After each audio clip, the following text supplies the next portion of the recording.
Welcome to The Explainer. Today we're diving headfirst into a really big evolution in the Web3 gaming space. We're going to cover the rebranding of a well-known project and a complete overhaul of its economic engine. All right, so let's get right into it. The game that a lot of you probably know as Cornucopias. Well, it's transforming. It's ascending into a whole new identity, and that new name is Infinity Rising. And look, let's be super clear here. This is a massive level up.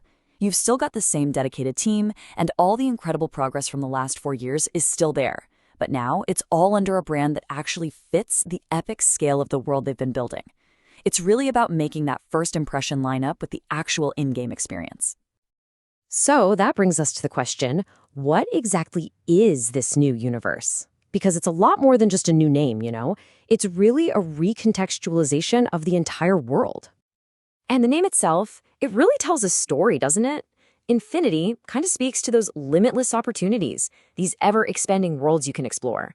And then Rising, well, that captures the theme of progression, not just for your own character, but for the story of civilization itself. The lore here is pretty cool. Basically, you, the player, enter this new reality through what's called the World Gate. From there, you become a Cornucopian, and your big task is to protect civilization from this mysterious quantum storm they call the Calamity, which is literally tearing reality apart. But you're not thrown in completely alone. There's this mysterious guide figure known as the Messenger, and they're the one who really sets this powerful tone of survival, collaboration, and resilience. And those ideas are right at the very heart of the game. And what this all adds up to, really, is freedom. This is a true sandbox MMO, and what that means is the world is basically your oyster. You want to be a crafter? Go for it. A trader, a builder, a defender. You get to choose your own path and how you want to make your mark on this world. Okay, so how does all this gameplay tie into the economy? Well, every world needs a currency, right? And for Infinity Rising, that currency is a brand new token, and it's called Rise. Now, what's really interesting here is the philosophy behind this change. The team took a hard look at that first wave of blockchain games, and you know what they saw? A big problem. These unsustainable reward models that were all about hype and speculation instead of just being fun. So they're making a very deliberate shift, moving towards a player-focused economy that's actually built to last. Now, this probably brings up a big question, especially for anyone who's been following this project or holds the old token. Why the migration? Why was this even necessary? Why not just, stick with the old token? And here's the crucial point. This was so much more than just a name change. First off, a new brand kind of needs a new token, just to avoid confusion. But the bigger deal, the most important part, is that token contracts are immutable. You can't just go in and change them. So this rebranding was a golden, one-time opportunity to completely re-engineer the entire economic engine for the future. Okay, so what does this stronger, more sustainable economy actually look like in practice? Well, these upgrades mean real, tangible benefits for everyone involved. Let's break down some of the biggest changes.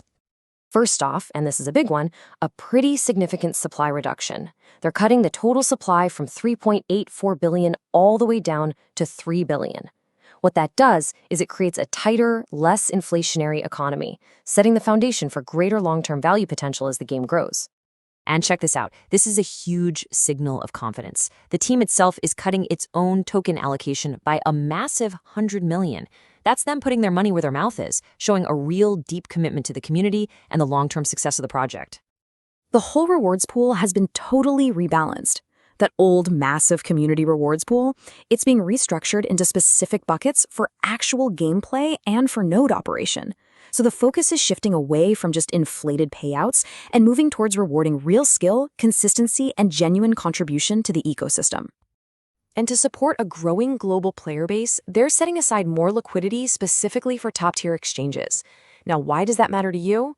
Well, it's absolutely crucial for making sure the token is stable, easy to get, and has plenty of trading depth as the game gets bigger. But it's not just about the token supply. The entire ecosystem is getting supercharged. We're talking about a seamless wallet that, get this, has no seed phrases. That makes it so much easier for people to get on board. Plus, they're adding a cashback system in Rise for marketplace purchases and really expanding rewards for your in-game assets, giving them real ongoing utility. Okay, so with all these awesome changes in the pipeline, you're probably wondering, what's the actual plan for players and token holders? How's this transition going to happen? Well, they've laid out a really clear step-by-step timeline. To make sure everything goes smoothly, they're going to gradually phase out the old COPI rewards over a few weeks. And then the big day is November 13th. That's when the official migration kicks off, and just 1 hour later, Rise Trading goes live. And they've designed the migration process to be as simple as possible. It's a straight one-for-one swap. For every one COPI token you have, you get exactly one Rise token. The most important thing here, though, is to make sure you only use the official vetted partner platforms to keep your assets safe. And all of this, it's all building towards the ultimate goal, the alpha launch, which they're targeting for early 2026. And the roadmap between now and then is just packed. We're talking about huge features like player housing, deep crafting systems, and, this is a big one for mainstream adoption, full listings on both Steam and the Epic Games Store. So at the end of the day, this is so much more than just a rebrand. It's a fundamental restructuring, all aimed at mainstream appeal and building something that can last for the long haul.